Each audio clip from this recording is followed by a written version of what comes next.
All right, hello everybody. If you hear the dogs, they are in a mood this morning. One of these days I will have to put them on camera because I have gotten a couple requests to do that. In my video yesterday, I mentioned I was going to get a call back about the job interview I had, and they did call back and they decided to go another direction. And even though I need a job, I feel okay with that because it didn't feel right. Like I wasn't excited to go to the interview, and it just didn't feel right. So I'm okay with that because I went into it saying whatever was God's will. That was fine with me. So that's obviously not in his plans, and that's okay. We are on chapter 40, and this is just again, the Lord responding to Job. The last few chapters have been that. So let's go ahead and start. The Lord answered Job, "Will the one who contends with the Almighty correct him? Let him who argues with God give an answer." So my commentary was saying God challenged Job to answer all the questions he had posed. God already knew the answer, but Job needed to admit weakness, inferiority, and inability to try to understand God's mind. God's wisdom was so superior, it was all Job needed to know. And my commentary had more to say, but I'm only putting information that seems super relevant because we are limited on space. All right. Then Job answered the Lord, "I am so insignificant. How can I answer you? I placed my hand over my mouth. I have spoken once, and I will not reply twice. But now I can add nothing." So I have a little note here. It's either from my commentary or from Enduring Word. I cannot remember which one. Job knew he shouldn't have leaned on his own understanding and was reduced to silence. So this is basically Job saying, what can I say? And I would feel the same way. He said so much for so long in this book, and now he's just gonna listen, which is good. Then the Lord answered Job from the whirlwind, "Get ready to answer me like a man. When I question you, you will inform me. Would you really challenge my justice? Would you declare me guilty to justify yourself? Do you have an arm like God's? Can you thunder with a voice like his? Adorn yourself with majesty and splendor, and clothe yourself with honor and glory. Pour out your raging anger. Look on every proud person and humiliate him. Look on every proud person and humble him. Trample the wicked where they stand. Hide them together in the dust. Imprison them in the grave. Then I will confess to you that your own right hand can deliver you." So in this section here, verse 8 through 14, I have written down, if Job really thought he knew what was best rather than God, then he should take over being God. And this was in my commentary, and there was more written. But again, I'm only putting, short summaries. Okay.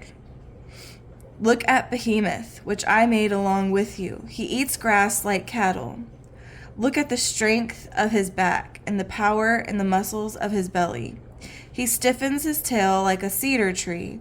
The tendons of his thighs are woven firmly together. His bones are bronze tubes. His limbs are like iron rods. He is the foremost of God's works. Only his maker can draw the sword against him.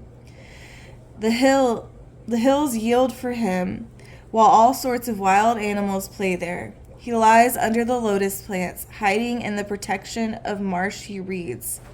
Lotus plants cover him with their shade. The willows by the brook surround him. Though the river rages, Behemoth is unafraid. He remains confident, even if the Jordan surges up to his mouth? Can anyone capture him while he looks on, or pierce his nose with snares? And that is chapter 40. And I kind of briefly went over why I was excited to learn more about the behemoth and Leviathan in the last video. But from what I looked up online, it said a four-legged beast, referring to either an elephant, hippo, or crocodile.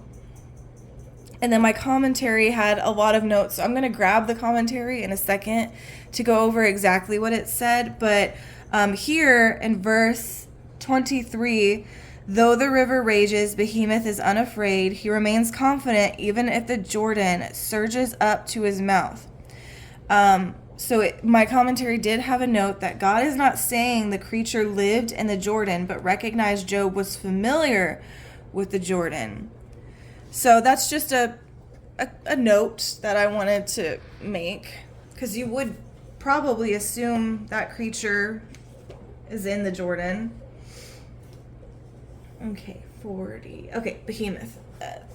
My commentaries got a lot of information on the Behemoth. It says, while this is a generic term used commonly in the Old Testament for large cattle or land animals, the description in this passage suggests an extraordinary creature. The hippopotamus has been suggested by the details in this passage. However, the short tail of a hippo is hardly consistent with verse 17. Remind myself what verse 17 says. He stiffens his tail like a cedar tree. The tendons of his thighs are woven firmly together. Where tail could be translated trunk, it might refer to an elephant who could easily be considered first or chief of God's creatures whom only he can control.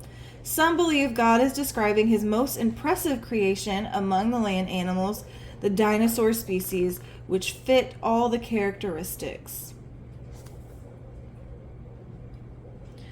And I did briefly touch on this in my last video as well. The reason Leviathan and Behemoth are so interesting to me is because I feel like they could have been referencing dinosaurs in the Bible, possibly. I know the Leviathan is considered a sea monster, a sea dragon, and I know the Behemoth, they're thinking maybe elephant, hippo, or crocodile family. I think it's so cool, though, because most people, if you're Christian, they think, well, you don't believe in dinosaurs then, and all of this stuff, but we have proof of dinosaurs, and the Behemoth and the Leviathan very well may have been dinosaur creatures. So that's just cool to see it in the Bible and have that to think on. And I do want to research that a little more. So I'm excited to do that. That is chapter 40. Thank you for watching. And I hope you learned something you didn't know before. I'm no expert. I'm just using a commentary, and I'm using Google to try to understand myself and take some notes. So I hope you guys have a great rest of your week, and please be praying for me about the job thing. I do need work, and although I wasn't super excited about the opportunity that came to me, I still need a job. So I'm lacking a little motivation. When my depression gets bad, I kind of tend to go lay in my bed and kind of just like rot for a little while. And that is not what I need to be doing right now. I should be getting online and looking for more jobs. But yeah, sometimes depression is just like that. And it doesn't matter the treatment you have. I'm on medicine. I see a doctor. Until I became unemployed, I was seeing a therapist. And even with all of those things put together, it still is so hard to live a life with severe depression and anxiety. So please give me some encouragement so I don't just end up laying in my bed all day and having a pity party for myself. All right. Thank you for watching, guys. God bless you. Hope you have a great rest of your week. I'll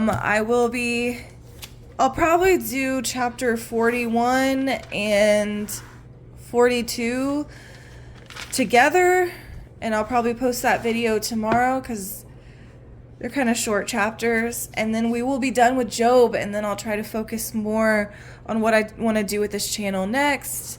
But yeah, have a great week. God bless you. Bye.